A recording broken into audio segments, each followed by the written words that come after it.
प्यारे बच्चों, जैसा कि आपको पता है आपको मैथ एग्जाम आ चुका है, तो आपके कुछ इंपॉर्टेंट सवाल लेके आए हैं जो कि बोर्ड में हर बार पूछे जाने के चांस होते हैं। इस बार हम टॉप 10 सवाल देखेंगे और बहुत ही फास्ट वे में देखेंगे।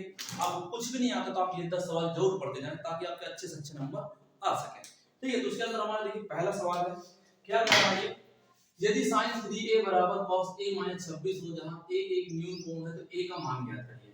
ठीक है, न्यून कोण मतलब ऐसे कोण जो 90 से कम हो। ओके, तो हम लिख देते हैं ये चीज, sin 3a बराबर किसके, cos a - 26। ठीक है, तो आप लोगों ने एक फॉर्मूला पढ़ा होगा, क्या फॉर्मूला आपने पढ़े होंगे, sin थीटा बराबर cos 90 - थीटा। आपने पढ़ा होगा sin थीटा बराबर cos 90 - थीटा, या फिर बोल दें cos 90 - थीटा बराबर sin थीटा। अब थीटा की वैल्यू कुछ भी हो सकती है, 1 है, 2 है, 3 है, 4 है, कुछ भी हो सकता है। तो हम sin 3a का इस तरह लिख सकते हैं क्या, इस तरह हम लिख सकते हैं sin थीटा यहाँ क्या लिखते हैं 3a बराबर cos 90 और थीटा यहाँ क्या लिख रहे हैं 3a। तो हम ये लिख सकते हैं sin 3a की जगह ये लिख सकते हैं ना, तो हम लिख रहे हैं, देखिए sin 3a की जगह क्या लिख रहे हैं cos 90 - 3a बराबर cos a - 26। ठीक है, यहां से हमने लिख दिया। अब हम यहां पर काटेंगे नहीं, cos cos हम मान लेंगे काट दिया। ओके, फिर क्या लिखेंगे, देखिए cos से cos कट जाएगा, मान लीजिए क्या लिखेगा 90 - 3a, ये बचेगा आपका बराबर a - 26। ठीक है, 26 माइनस का इधर लिया और 3a माइनस का इधर लिया, प्लस हो जाएगा। ठीक है, माइनस का इधर जाएगा दूसरा प्लस और वो माइनस का इधर आएगा तो प्लस, यानी 90 प्लस 26 बराबर a प्लस 3a कितना हो जाएगा, ये देखिए आपका हो जाएगा ये 116, जोड़ेंगे दोनों को और ये होगा 4a। a बराबर क्या होगा, 4 इधर मल्टीप्लाई में इधर आएगा बटे में, तो हम लिखेंगे 116 बटे 4। तो a का पहाड़ा पढ़ेंगे तो आप कितना 4 पहाड़ा पढ़ेंगे 116 में, तो कितनी बार जाएगा, देखिए 4 दूनी 8 और 3 से इस पर बचा 4 9 36 यानी 29 डिग्री। a का मान आ चुका है आपको प्यारे बच्चों 29 डिग्री, ये होगा आंसर। ठीक है, ये आपका इंपॉर्टेंट सवाल है, अगर आपको ये फॉर्मूला याद नहीं है तो 2 मिनट दीजिए, फॉर्मूला याद करा देते हैं। ओके, देखिए आप ये डायग्राम तो बना ही लेंगे सब लोग, ये डायग्राम हम बना दिए एक छोटा सा, यहाँ पर ऐसे बना दिए। अब यहाँ पर कुछ लिखे दे रहे हैं, ये डायग्राम देख लीजिए, लास्ट टाइम आपको बहुत मदद करेगा फॉर्मूले में। यहाँ पर लिख दिया sin, यहाँ पर लिख दिया cos, यहाँ पर लिख दिया tan, थीटा लगा लीजिए, चाहे a लगा दीजिए जो आपको मालूम हो थीटा, इधर लिख दिया cot और इधर लिख दिया cosec और ये c छूट गया, इसका लिख दिया sec थीटा। ओके, तो हमारी तीर इधर चलेगी, जब भी देखिए इधर चलेगी तो 90 - थीटा एक दूसरे में कन्वर्ट होंगे। कहने का मतलब क्या है, और कहीं भी आपको लिखा मिल जाए sin 90 - थीटा तो वो क्या हो जाएगा, देखिए sin 90 - थीटा, तीर इधर जा रही है मतलब क्या हो जाएगा cos थीटा, क्या हो जाएगा बच्चों cos थीटा। इस तरह अगर लिखा हो tan 90 - थीटा, 90 - थीटा, तीर किधर गई है इस cot की तरफ, मतलब ये cot थीटा। ये फॉर्मूला भी याद करना, सवाल अपना हो चुका है, ये फॉर्मूला आपको याद करा रहे हैं।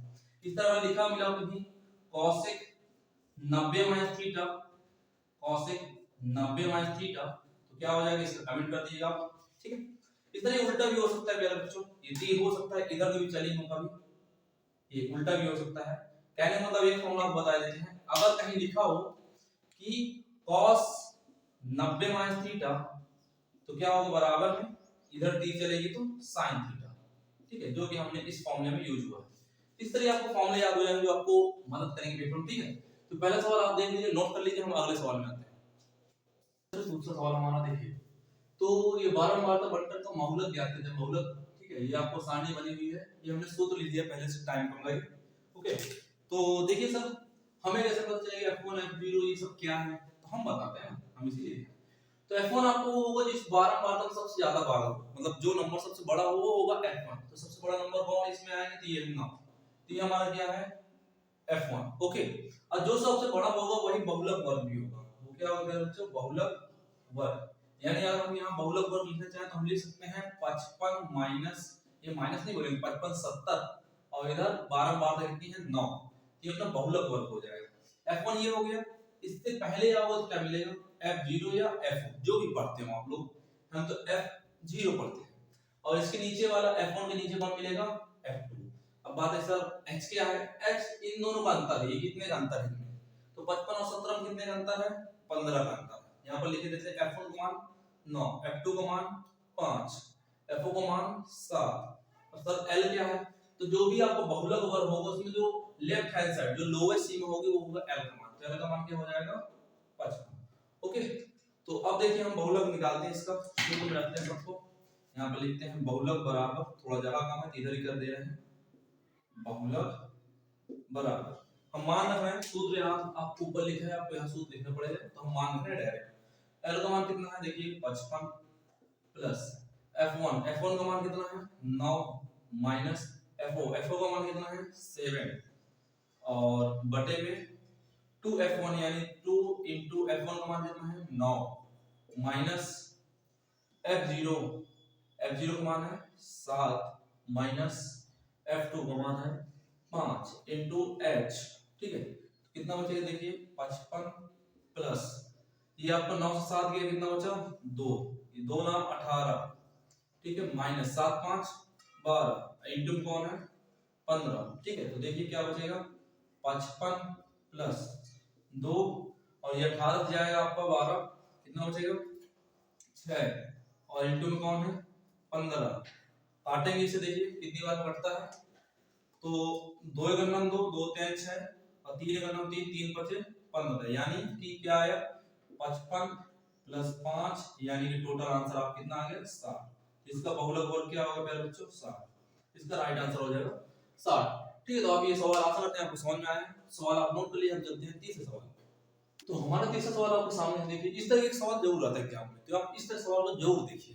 ठीक है, देखिए सवाल क्या कह रहा है हमारा कि 10 मीटर ऊंचे भवन के शिखर से एक केबल टावर के शिखर का उन्नयन कोण 60 डिग्री है और इसके पाद का अनुमान कोण 45 डिग्री है। ठीक है, तो टॉप केबल टावर की ऊंचाई ज्ञात कीजिए और √3 बराबर 1.73 का यूज करना है। ओके, तो इस तरह के सवाल आपको एग्जाम में जरूर देखने को मिलेगा। तो देखिए पहले इसका डायग्राम बनाते हैं। 10 मीटर ऊंचे भवन के शिखर से, ये मान लीजिए भवन बना दिए, ठीक है, 10 मीटर ऊंचाई है इसकी, शिखर से केबल टावर के उन्नयन कोण, तो यहाँ पर मान लीजिए केबल टावर है, केबल टावर बड़ा ही होगा, उन्नयन कोण बोला है मतलब कि ऊपर आपको देखना पड़ेगा, पता है उन्नयन का मतलब आपको ऊपर देखना, अवनमन मतलब नीचे देखना है। ठीक है, तो उन्नयन कोण कितने डिग्री का है 60 डिग्री, डिग्री बनाने के लिए पहले ये लाइन को ये लाइन से मिला दो, कितने डिग्री का है 60 डिग्री। ओके, पहला चीज हो गया। वो इसके पाद का अवनमन कोण, मतलब इस केबल टावर के आधार को देखें तो अवनमन कोण कितने डिग्री का है 45 डिग्री। ठीक है, 45 डिग्री केबल टावर की ऊंचाई आती है। चलो भाई ये मिला दे, पहले ये मिल गए, इन्हें कुछ नाम दे देते हैं, फिर ऊंचाई याद करते हैं। यहाँ पर कुछ भी अपने मन से नाम दे रहे हैं, ए बी सी डी ई।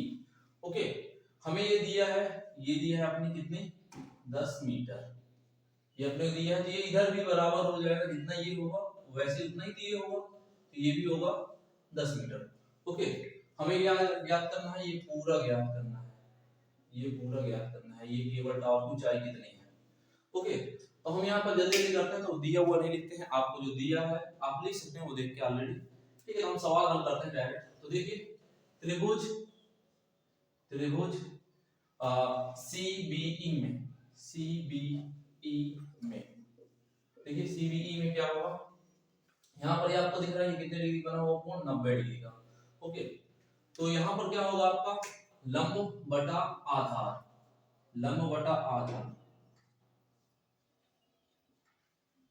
ये किसका फॉर्मूला होता है tan थीटा का, ये फॉर्मूला होता है tan थीटा। ओके, यहाँ पर देखिए लंब क्या है, लंब है आपका BE और आधार क्या है BC, बराबर tan थीटा का मान कितना दिया है ऊपर, इस वाले त्रिभुज की बात कर रहे हैं, tan थीटा का मान कितना है 45। ओके, तो BE का मान कितना है हमें दिया है 10, BE बराबर 10, ये दिया हुआ लिखेंगे जब आपको कंफर्म हो जाएगा। अब BC बराबर अपने को नहीं पता, और tan 45 का मान 1 होता है। यहाँ पर ध्यान दें इस सवाल में tan के मान अधिकतर time most of the time tan के मान होते हैं, तो tan 0 से लेकर 90 तक के मान याद कर लीजिएगा, 5-6 मान है तो याद कर लीजिएगा। ठीक है, 5 मान वैसे। देखिए BC बराबर क्या होगा, सीधे गुणा करेंगे तो क्या होगा, यहाँ पर ये BC इधर आ जाएगा और तो BC बराबर क्या आ जाएगा 10 मीटर। ठीक है, सेंटीमीटर नहीं मीटर में दिया है मीटर, तो BC अपनी क्या आ गई है 10 मीटर। ठीक है, जितनी ये लंबाई होगी उतनी इस लाइन की लंबाई होगी, तो यानी हम बोल सकते हैं कि ये भी कितनी है 10 मीटर, ये कितनी है प्यारे बच्चों 10 मीटर। ओके, अब देखिए दूसरा त्रिभुज देखते हैं, ऊपर वाला त्रिभुज, त्रिभुज एबीसी में, त्रिभुज एबीसी में, तो यहाँ भी वही लिखेंगे लंब बटा आधार, लंब बटा आधार, और लंब बटा आधार किसके बराबर थोड़ी देर पहले बताया tan थीटा के। Okay, tan theta. अब देखिए लंब क्या है AB और आधार क्या है आपका BC, बराबर tan थीटा का मान क्या दिया इस बार tan, ये वाले में 60। ओके, तो AB का मान अपने को नहीं पता है, BC का मान हमने क्या निकाला है अभी 10, और tan 60 का मान कितना होता है √3, सीधे गुणा करें 10 इधर आ जाएगा, तो AB बराबर क्या आएगा 10√3, और √3 का मान आपने बोला है 1.73, तो हम AB के मान रख रहे हैं, AB में √3 का मान, तो 10 × 1.73, 10 से गुणा कराओ 0.1 आगे और चला जाएगा, यानी उधर चला जाएगा, AB बराबर आपका 17.3 मीटर। ओके, तो ये हमें आया है, ये इतना दिया है 17.3 मीटर, एक मिनट सॉरी 17.3 मीटर, और ये इधर दिया है 10, तो टोटल AE बराबर कितना हो जाएगा, AE बराबर AB प्लस BE, कितना हो जाएगा AE बराबर, AB का मान कितना निकाला 17.3 प्लस BE का मान कितना है 10, तो AE जब जोड़ेंगे कितना आएगा ये आपका 10 17 27.3 मीटर, ये आपका आ गया बच्चों आंसर। बस इतनी टीचर आपको 4 नंबर देके खुशी होकर चला जाएगा। ठीक है, तो आप इस सवाल को नोट कर लीजिए, हम देखते हैं अगला सवाल। तो देखिए मेरे बच्चों चौथा और पांचवा सवाल आपके सामने कह रहा है उस त्रिभुज क्षेत्रफल ज्ञात कीजिए जिसके शीर्षों के निर्देशांक ये आपको दिए हैं, और एक दिया है एक वृत्त का परिमाप और क्षेत्रफल संख्या समान है, तो त्रिज्या का मान ज्ञात करें। चलो पहले इसे कर लेते हैं। देखिए मान लीजिए कोई एक त्रिभुज दिया है आपको, ऐसा एक छोटा सा बना ले रहे हैं, यहाँ पर A B C। ओके, शीर्ष त्रिभुज के तीन ही शीर्ष हैं, तो यहाँ पर लिख देंगे A का मान कितना मान लो 0,0, इससे कोई फर्क नहीं पड़ता, B का मान 2,0 और C का मान 0,3। ओके, तो आपको त्रिभुज का क्षेत्रफल फॉर्मूला बताया गया होगा, नहीं बताया तो हम बता देते हैं, याद नहीं है तो एकदम याद करा देते हैं। ओके, देखिए त्रिभुज, ये त्रिभुज का चिन्ह होता है, का क्षेत्रफल बराबर 1/2 कोष्टक। ठीक, फिर देखिए यहाँ पर x y y आप ऐसे लिख दें। ठीक, अभी हम बता रहे हैं फॉर्मूला, फिर से लिख दें x कोष्टक में y माइनस y, फिर से लिख दें x कोष्टक में y माइनस y। अब बात होगी सर ये आप क्या कर रहे हैं यार, ना कोई गिनती ना कोई कुछ, कोई बात नहीं प्यारे बच्चों, देखिए गिनती हम बता देते हैं। देखिए यार रखने ट्रिक, ये आपका एक गोला बना लेना है आपको, और यहाँ पर ऐसे साइन चला दीजिए, यहाँ पे गिनती लिखिए 1 2 3। अब मान लो हमने 1 से शुरू किया, कहां से गिनती शुरू की 1 से, सपोज हमने शुरू किया तो 1, इसके बाद क्या आएगा 2, इसके बाद क्या आएगा 3। ओके, अब सपोज करो हमने गिनती 2 शुरू की, एक लाइन से बनेगा 2, फिर क्या आएगा 3, फिर क्या आएगा 1। ओके, अब गिनती हम कहां शुरू करेंगे 3 से, फिर क्या आएगा 1, फिर क्या आएगा 2। ये रिजल्ट फॉर्मूला तैयार, याद भी हो गया। ठीक है, अब देखो मान रखते हैं, बहुत सिंपल सवाल है। ये आपका जो पहला वाला है ये x1 मान लो, इसे y1, ये आपका x2 हो जाएगा, ये y2, फिर ये आपका x3 हो जाएगा, ये y3 हो जाएगा। ओके, तो मान रखते हैं भाई, बड़ा सिंपल सवाल है, 1/2। देखिए कोष्टक में x1 का मान क्या है भाई 0, फिर कोष्टक में y2 मान क्या है भाई 0, माइनस y3 का मान क्या है बच्चों 3। ओके, प्लस x2 का मान कितना है 2, और कोष्टक में y3 का मान कितना है 3, माइनस y1 का मान कितना है भाई ये रहा 0। ओके, प्लस x3 का मान कितना है 0, कोष्टक में y1 का मान कितना है 0, फिर y2 का मान कितना है 0। ओके, तो आपको पता है भाई किसी से भी 0 गुणा करा तो मतलब वो 0, तो ये इसमें 0 गुणा हुआ तो मतलब ये 0 हो जाएगा, तो क्या लिखेंगे 1/2, और ये तो 0 हो गया, 0 की जरूरत नहीं है, फिर 2 क्या है 6, फिर ये भी 0 गुणा हुआ अंदर तो 0 हो गया, तो इसे लिखने का मतलब नहीं, तो क्या होगा देखिए मेरे बच्चों 2 × 9 2, 2 × 6, तो आपका आंसर आएगा 3 वर्ग मात्र, 3 वर्ग मात्र। वर्ग क्यों लगा भाई क्योंकि क्षेत्रफल है, क्षेत्रफल में लिखते हैं आप वर्ग। ओके, तो ये आपका आंसर है, इतने में आपको टीचर नंबर देंगे, आगे बढ़ जाएगा। देखते हैं अगला सवाल। यदि एक वृत्त का परिमाप और क्षेत्रफल संख्यात्मक समान है तो त्रिज्या का मान ज्ञात कीजिए। तो क्या बोल रहा है, वृत्त का परिमाप बराबर है वृत्त के क्षेत्रफल के। ओके, कोई बात नहीं सर। तो वृत्त का परिमाप सूत्र होता है 2 पाई r, क्षेत्रफल क्या होता है पाई r स्क्वायर। स्क्वायर कहने का मतलब क्या है कि r दो बार लिखा हुआ सर, r दो बार ऐसे भी लिख सकते हैं। ओके, तो पाई हमें पसंद नहीं, दोनों तरफ है, काट दिया। r एक बार यहाँ है एक बार यहाँ है, काट दिया। तो r बराबर क्या बचा भाई 2, यही आंसर है। r बराबर 2, r का मान क्या होता है, r क्या होती है त्रिज्या, तो r बराबर कितना आ गया 2। ओके, इस सवाल नोट कर लीजिए। हम देखते हैं अगले सवाल। फिर हमारे पास छठवां सातवां सवाल आपके सामने है, अब इन्हें हल करते हैं। देखिए कह रहा है दो समपूरक कोणों में से बड़ा कोण छोटे कोण से 36 डिग्री अधिक है, कोण ज्ञात कीजिए। और इस बारे में हमें मध्य बिंदु A का मान ज्ञात करना है। मतलब देखिए हम लिखते हैं इसे, ये रहा माना माना बड़ा कोण बराबर x डिग्री और माना छोटा अरे भाई लिख दिया जल्दी से, छोटा कोण बराबर y डिग्री। ओके, जितना जल्दी लिखने की कोशिश करें उतना गलत होता है। अब देखिए प्रश्न क्या कह रहा है कि बड़ा कोण छोटे कोण से 36 डिग्री अधिक है, यानी बड़ा कोण x ये आपका अधिक है y से कितना 36 डिग्री। ओके सर, ये प्रश्न अनुसार है हमारा, प्रश्नानुसार। और अपन लोग को पता है संपूरक कोण कोई कब होता है, जब x प्लस y कितना हो जाए 180 डिग्री, वो होता है संपूरक। ओके, x प्लस y हो जाए तो वो होगा संपूरक। तो ये समीकरण 1 मान लो, इस समीकरण 2 मान लीजिए। ओके, तो समीकरण 1 में हमें x बराबर ये दिया है, तो x का मान हम समीकरण 1 से समीकरण 2 में रखना है, सिंपल सी चीज है। x का मान समीकरण 1 से समीकरण 2 में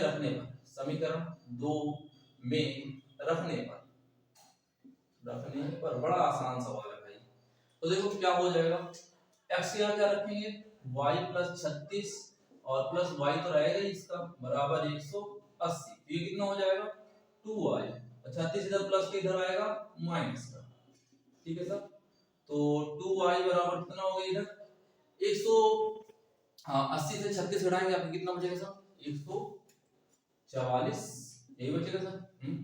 अब y बराबर क्या होगा 2 इधर गुणे में इधर आएगा बटे में, यानी 144 बटे 2 कितना आएगा सर, काटेंगे इसे तो 72 डिग्री, यानी y का मान कितना है 72, इधर लिख दे रहे हैं y बराबर 72 डिग्री। अब हमें ज्ञात क्या करना है, छोटा कोण तो अपने पास आ गया, बड़ा कोण भी निकाल लें।